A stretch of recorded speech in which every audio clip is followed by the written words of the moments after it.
Dialog mengenai printing money memang banyak menimbulkan kontroversi, namun tetap harus kita perjuangkan. Yang seru adalah ada pejabat dan tim buzzer yang menganggap si Bosman ini menjebak pemerintah karena bisa seperti tahun 98 ketika dilakukan malah jadi hyperinflasi. Kita semua tahu bahwa menjadi pejabat di negara demokrasi harus siap ditantang dengan pemahaman yang lain, yang baru, yang mungkin lebih baik. Namun ketika ada yang mengatakan printing money, otaknya langsung ada kata inflasi dan mengatakan ini adalah menjebak pemerintah menjadi negara hiperinflasi. Siapapun yang bicara seperti itu berulang-ulang, pasti orang ini nggak pernah belajar ilmu ekonomi. Nggak segoblok itu ide printing money menghasilkan hyperinflasi kayak Venezuela. Naif benar sih ngomong begitu. Semua ada dalilnya, semua ada bukti yang telah dilakukan dan berjalan dengan baik. Kita ingetin ya, pada saat sebelum Perang Dunia Kedua, yang mana untuk membiayai Perang Dunia Kedua waktu itu, JMK, ekonom yang terkenal, saya nggak mau perpanjang nih kata-kata JMK, yang menjadi penghitung war cost atau cost accountingnya atas biaya perang, yang menjadi dasar Federal Reserve cetak uang,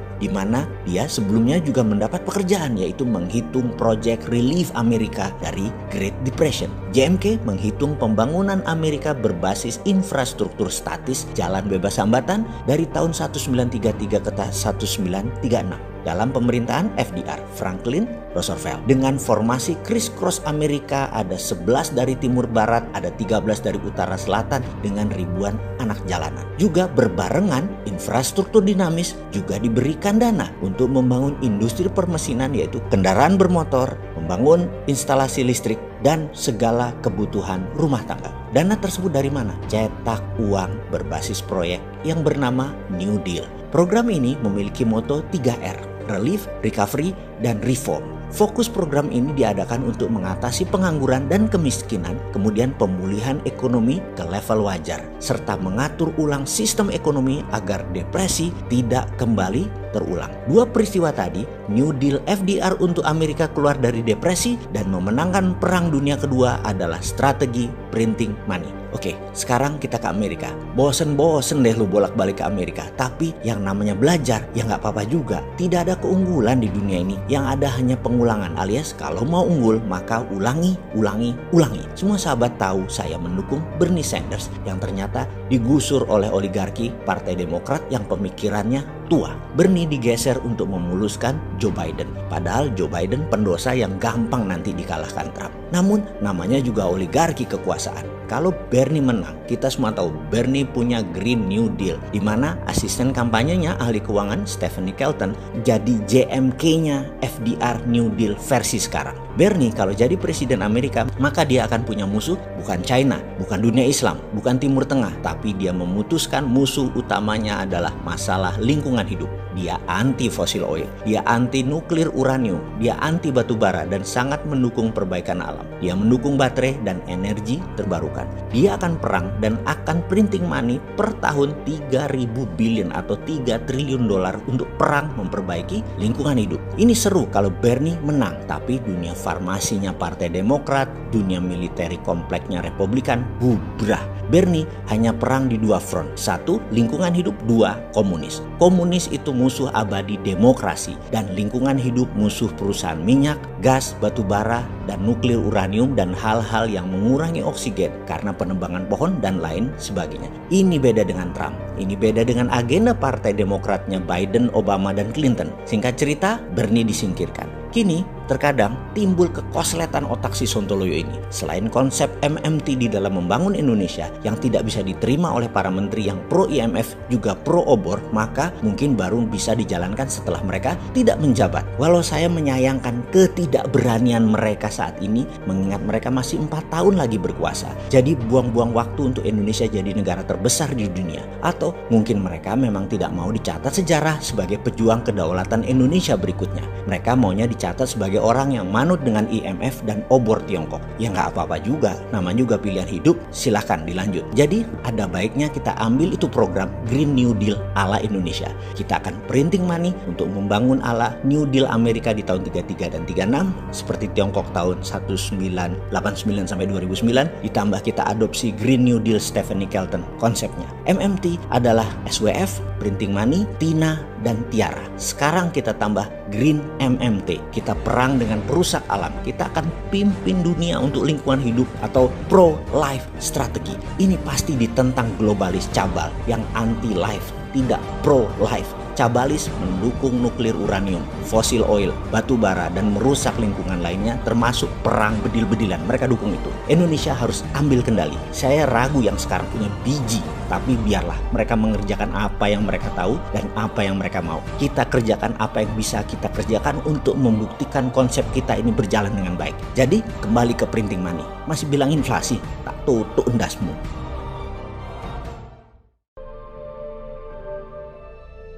Ada apa di tahun 2024? Kita nggak perlu selebgram yang terkenal, yang mahal, atau selebriti yang mahal. Naga Surya itu 1 mega 1 hektar. Tapi kita tuh elektrifikasi baru 1000 kilowatt hour per orang. Tahun 2024 itu yang saya sebut digital political. Rahasia gue itu. Dan akan ini terus berdatangan ya. Energi tenaga nuklir tanpa radiasi. Jutaan UKM mulai dilirik dunia dengan digitalisasi.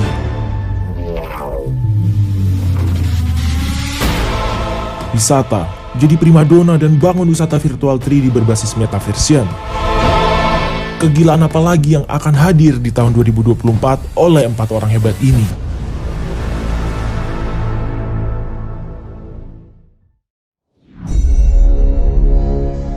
Tiongkok punya sejarah panjang membangun negaranya. Pertanyaan mendasar, bagaimana Tiongkok memodali negara tersebut untuk bisa membangun negaranya? Cara yang sudah 6 presiden lakukan sejak zaman Soeharto hingga zaman Lord saat ini, cara membangunnya berdasarkan pemikiran ahli ekonominya, pola pikirnya kurang lebih seperti begini. Menggunakan surplus perdagangan dan hutangan. Dalam perdagangan, maka negara harus surplus baru bisa membangun.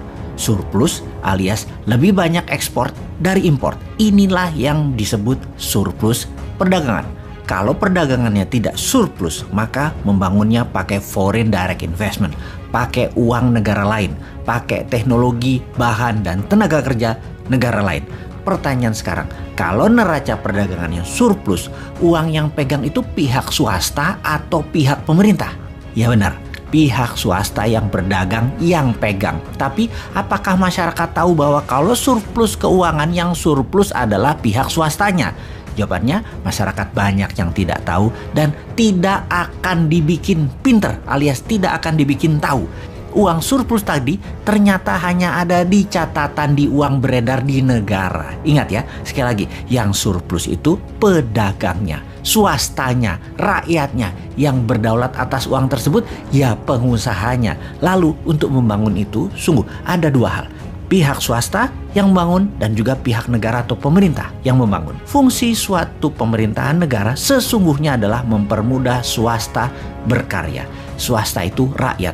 Fungsi kebijakan adalah bagaimana masyarakat bisa sejahtera dengan usaha mereka. Fungsi pemerintah yang ada batasnya selama 5 tahunan itu bukan untuk membuat rakyat jadi manja dan pastinya bukan untuk membuat pejabat menjadi kaya memanfaatkan peraturan kewenangan dan jabatannya. Jadi kalau pemerintahnya membangun, rakyat harus jadi sejahtera dan rakyat harus yang mengerjakannya dan pastinya yang dibangun adalah sarana mempermudah kehidupan bermasyarakat dan bernegara. Kemudian apa yang dilakukan sudah 6 presiden di Indonesia selama 40 tahunan mereka menjabat selama ini? Samakah dengan Tiongkok bangun selama 40 tahun ini? Samakah dengan Amerika membangun dalam 40 tahun ini? Ternyata cara membangunnya adalah pakai hutang. Saat ini negara kita ini dengan uang pinjaman yang hasilnya ternyata tidak membuat Indonesia menjadi negara superpower. Sementara, apakah Tiongkok yang jadi negara besar saat ini, apakah mereka berhutang? Sisi lain, apakah Amerika yang menjadi negara superpower, apakah mereka berhutang?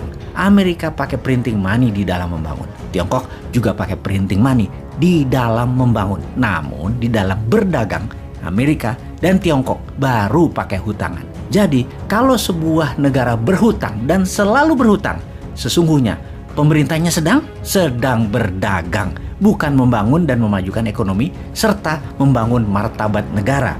Oke, balik ke topik, namun kita tidak diskusikan rinci dulu mengenai printing money. Ini jadi bahan untuk buat buzzer yang berotak cetek yang hanya bisa nyinyir tanpa solusi itu, dan mereka berlindung di balik power sementara penguasa yang mengatakan printing money itu salah. Ngomong-ngomong, rekam digital itu kejam loh. Bahan untuk menghajar buzzer rupiah nanti pada saat para pembayarnya nggak njabat lagi, nggak punya power, itu banyak banget. Kalau ngebayangin nasib mereka ke depan, serem. Apa enaknya ya hidup mereka nantinya ya. Wis, rasah dilanjut ngomongi buzzer mata duitan itu. Intinya kita balik ke pelajaran dasar membangun negara Amerika sejak tahun 71, di mana Amerika printing money-nya tidak pakai emas. Juga Tiongkok di tahun pertengahan 80-an mulai membangun fisiknya dalam negeri Tiongkok pakai 100% bahan baku nasionalnya. Tiongkok yang membayarnya juga pakai printing money. Yang nasional, yang dalam negeri membangunnya dibayar renminbi yang dicetak berdasar proyek. Yang ekspor menerima dolar, baru pemerintah Tiongkok berani pinjam dolar. Mulai melihat perbedaan Newmind berpikir. Pemahaman Newmind akan printing money itu bukan hal yang baru di Amerika dan Tiongkok, tapi hal baru jika dibandingkan dengan para pejabat 6 presiden sejak zaman Soeharto hingga saat ini. Bahkan kaum Newmind berani bilang, yang ada di etalase politik 2024 yang mau jadi presiden baik dari pihak incumbent ataupun oposisi juga meniru 6 pemerintahan yang lalu yang kita sebut old mind tadi. Sementara Newmind pasti meniru cara Tiongkok dan cara Amerika di dalam membangun dalam negeri, yaitu pakai printing money. Sementara kalau dalam berdagang, dalam ekspor, baru pakai pinjaman kita pakai juga agar terlihat kita negara yang pada umumnya di mata orang luar. Sekarang cara membangunnya pakai dana pinjaman duit asing, bahan baku dan teknologinya dari negara lain. Pemerintah saat ini melakukan pinjaman mata uang tadi menjaminkan aset negara. Bener deh, bisa ambiar dalam jangka panjangnya. Tapi namanya juga sedang berkuasa, diingetin sama kita, kita dibilang kadrun. Ya, Sontoloyo dibilang kadrun, wudhu aja nggak lengkap. Bagaimana sih lu buzzer memframing Sontoloyonya nggak keren? Bego-begoinnya dan kadrun-kadruninya si Sontoloyonya cemen.